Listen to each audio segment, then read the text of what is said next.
Kalau kita nggak mengikuti kiai ajengan, terus kita ngikutin siapa? Ya kita ikut Rasulullah SAW.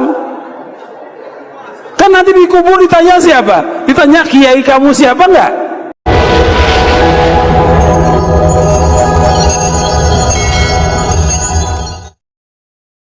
Assalamualaikum warahmatullahi wabarakatuh. Kembali lagi di Lingkar Sabda.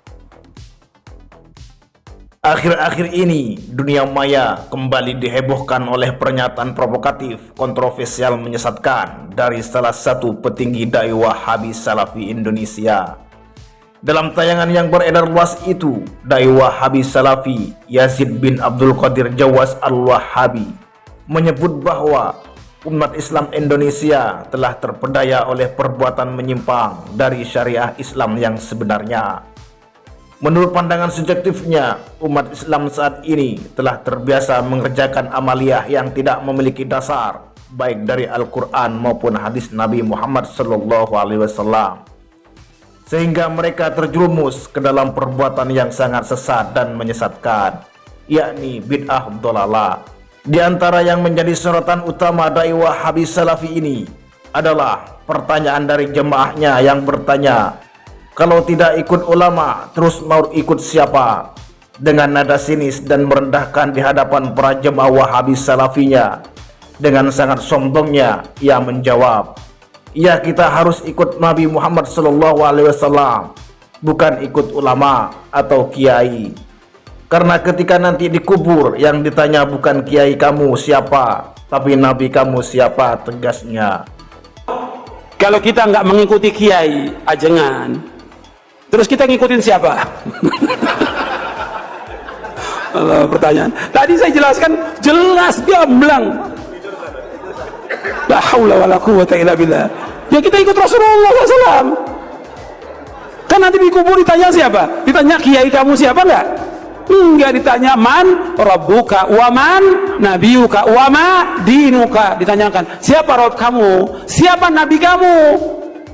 Nabi saya kiai fulan. Nabi saya ajakan enggak ada.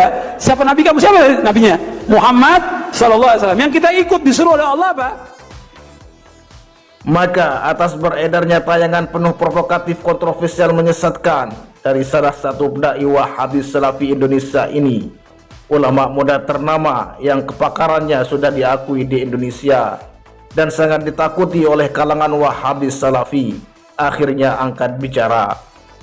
Berikut adalah penjelasan dengan sangat detail, ilmiah, tegas dari ulama ternama Indonesia, Dr. Buya Ar-Razi Hashim MA. Kalau sahabat Nabi beda sama Nabi, ikuti Nabi, ini dia yang ngomong nih, ya. Dia coba adu-adu sahabat sama Nabi, ya salam. Itu Syiah yang sebenarnya begitu tuh, ya. Rafidhah yang sebenarnya begitu, mencoba mengadu-adu antara sahabat sama Nabi. Kayak ahli hadis beneran, tapi nggak ngerti hadis dia ternyata, ya. Nggak ngerti kan maksudnya siapa orangnya? Alhamdulillah, ya. Jadi dia ngomong, kalau imam mazhab beda sama Rasulullah, ikuti. Jadi dalam logika mereka, karena mereka tidak mengenal mazhab, apalagi imam mazhab, imam ini buat agama sendiri, berbeda dengan Rasulullah. Kita kejar, maksud ente ikut Rasul itu gimana? Buka Sahih Bukhari, dia ngomong gitu. Ya salam, ya. Jika Imam Syafi'i beda dengan Rasul, ikut Rasul, dia bilang gitu ya. Terus supaya nggak beda sama Rasul, ikut Imam Bukhari. Itu namanya mati konyol, mati bunuh diri. Imam Bukhari itu lahir tahun 194 Hijriah. Paham? Imam Syafi'i tadi berapa? 204, 10 tahun sebelum Imam Syafi'i wafat. Dia baru nongol di dunia, ya. Lalu Imam Bukhari ini belajar kepada murid-murid Imam Syafi'i, Imam Ahmad, Imam Humaidi. Itu hadis pertama innamal a'malu binniyat kan dari muridnya Imam Humaidi di Mekah. Gimana kira-kira? Imam Bukhari ikut muridnya Syafi'i, ente ikut Bukhari. Berarti seharusnya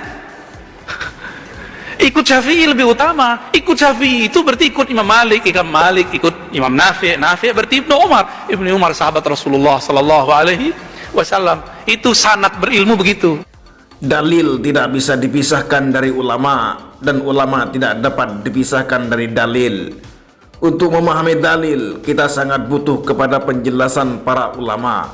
Bahkan mustahil untuk lepas dari bimbingan mereka, karena merekalah orang-orang yang memiliki piranti-piranti komplit untuk memahami dalil, baik dari Al-Quran dan hadis dengan benar. Mulai dari hafalan Al-Quran, hafalan ribuan bahkan jutaan hadis, mengerti tentang ilmu usul fikih, mustalah hadis, asbabun nuzul ayat, dan asbabul wurud hadis. Maka pertanyaannya, apakah mungkin mereka akan bisa memahami agama ini dengan benar tanpa melalui para ulama? Jawabannya tidak mungkin.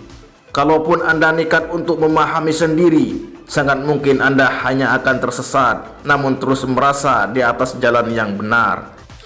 Benar sekali yang dinyatakan oleh Sufyan bin Uyainah rahimahullahu. Beliau berkata, al-hadis mudillatun illa lil fuqaha. Hadis Nabi bisa menyesatkan kecuali di sisi fuqaha, orang ahli fikih.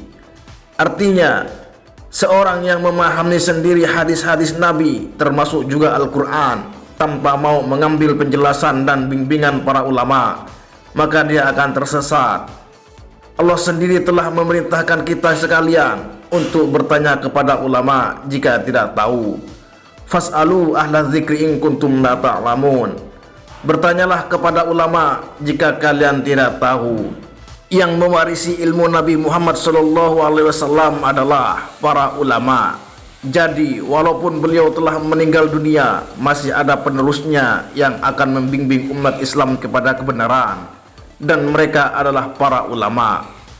Nabi Muhammad SAW bersabda, wa innal ulama warasatul anbiya, wa innal anbiya lam yuwarrithu dinaron wala dirhaman, warithul ilm, faman akhadahu akhadha bihadzin wafirin.